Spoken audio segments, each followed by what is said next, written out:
This week, 4 astronauts flew further from Earth than any human in 54 years. Everyone was watching Artemis II. Nobody was asking about the object that's allegedly been up there for 13,000 years.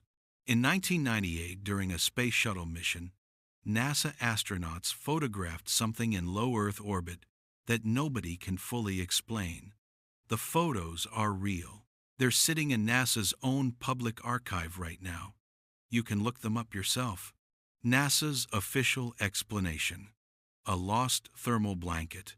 A thermal blanket that's structured, angular, tumbling in a controlled near-polar orbit, and significantly larger than any thermal blanket ever used on a shuttle mission. The Black Knight satellite is one of the oldest, most documented, and most aggressively dismissed mysteries in the history of space exploration. Tonight we go all the way back to where it starts, 1899, and we follow every thread forward to today. Because something is up there. The question is what? The year is 1899.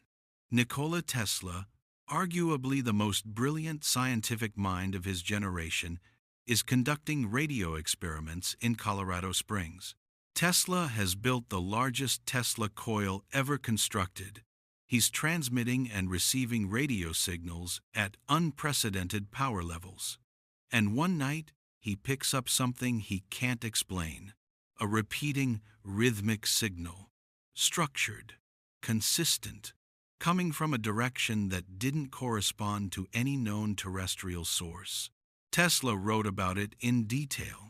He believed the signals were extraterrestrial in origin, possibly from Mars or Venus, based on the science of his era. He wrote, "I am absolutely certain that they were not of terrestrial origin, and that I had observed, for the first time, a transmission of signals by intelligent beings on another planet." Now, Tesla was not a crank. He invented alternating current, the radio, the induction motor. He held over 300 patents. When Nikola Tesla says he heard something he couldn't explain that's worth taking seriously. He died in January 1943. The morning after his death, U.S. government agents entered his hotel room and confiscated every paper, every notebook, every document he owned. The official reason: wartime national security. His files were classified. Many have never been released. The man who first detected the signal that would eventually become the Black Knight legend died with his research locked in a government vault. Fast forward to 54. The space age hasn't started yet. Sputnik, the first human satellite, doesn't launch until 57. The U.S. doesn't put anything in orbit until 50. In 1954, U.S. military radar detects 2 unknown objects in polar orbit. Not 1, 2. Time magazine runs the story. It's not a fringe publication. It's not a conspiracy newsletter. It's Time magazine reporting that the U.S. military has detected unknown satellites in orbit 3 years before any human being launched anything into space. The objects were in near-polar orbit, the same orbital path the Black Knight is always described as occupying. The official explanation that eventually emerged: they were lost spy satellite capsules from the Discoverer program, the Corona satellites.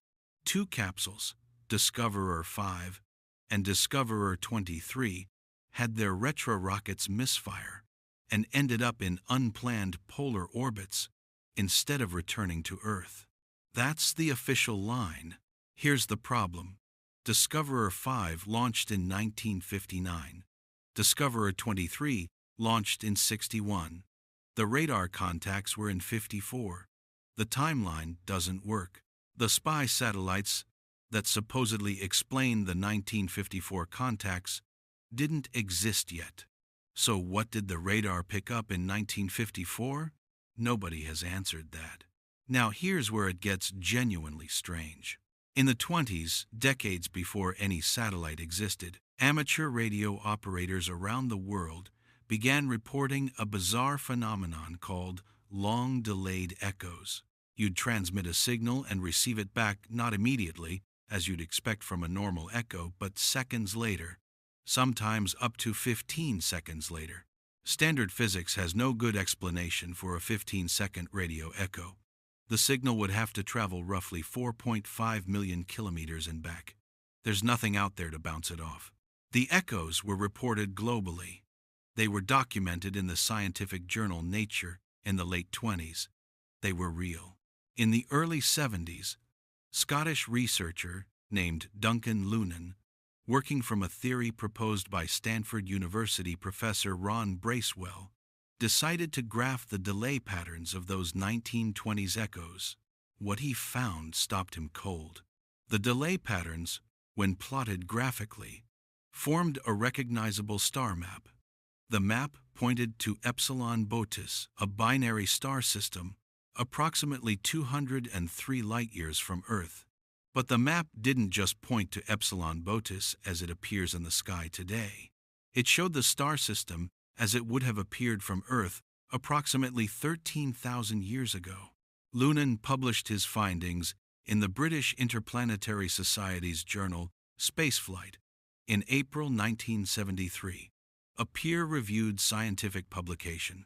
His conclusion: the long-delayed echoes of the 1920s were a response signal from an alien probe parked at a stable gravitational point between the Earth and Moon that had been trying to make contact with humanity for millennia.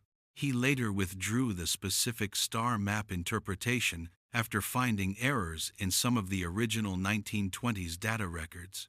But he never fully retracted the core finding that the echo patterns were structured, non-random, and pointed to something real: the decoded message, the 13,000-year origin point, the Epsilon Boötis star map.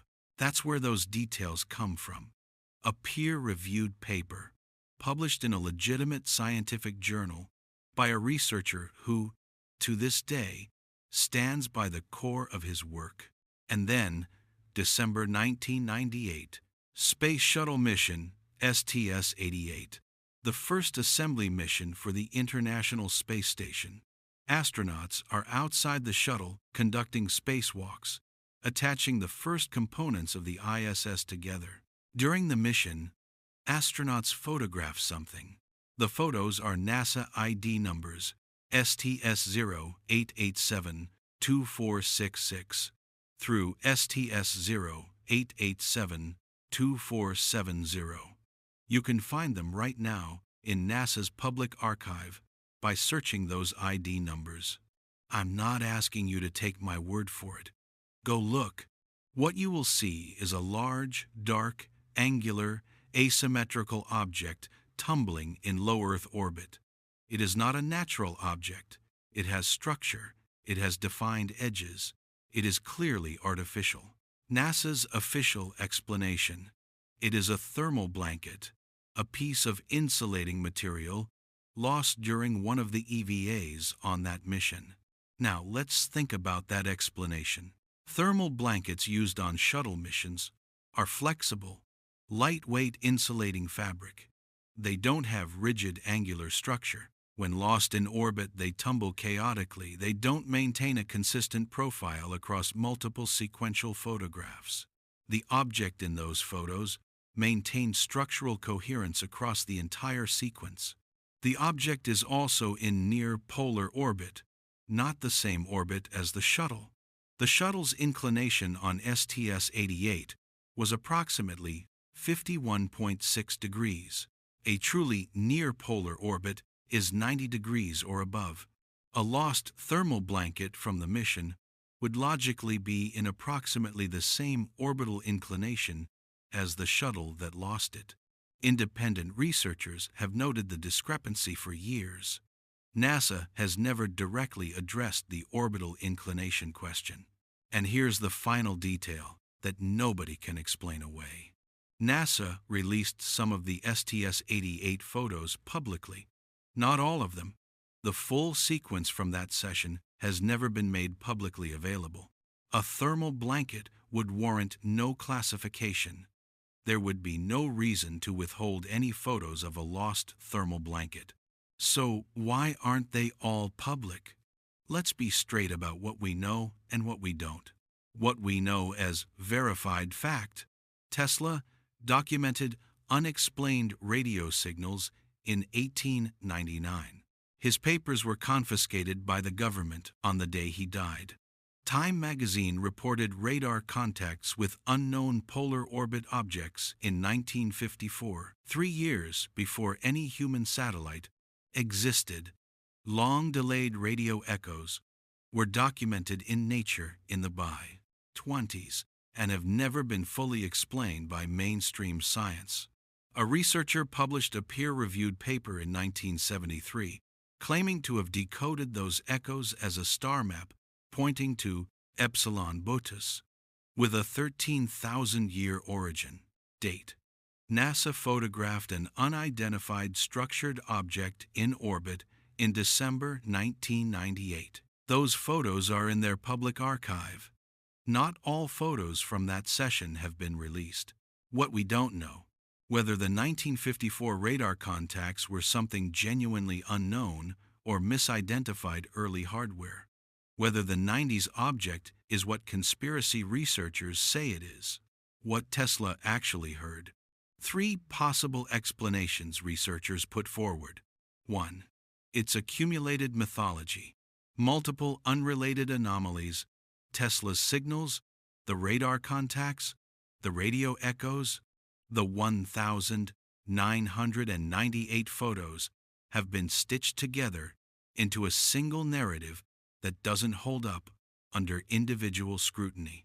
2. It's a genuine unknown artificial object in polar orbit, not necessarily 13,000 years old, not necessarily alien, but something that exists and that official bodies have chosen not to discuss publicly. 3. And this is the one that gets under people's skin. It's exactly what the conspiracy says it is.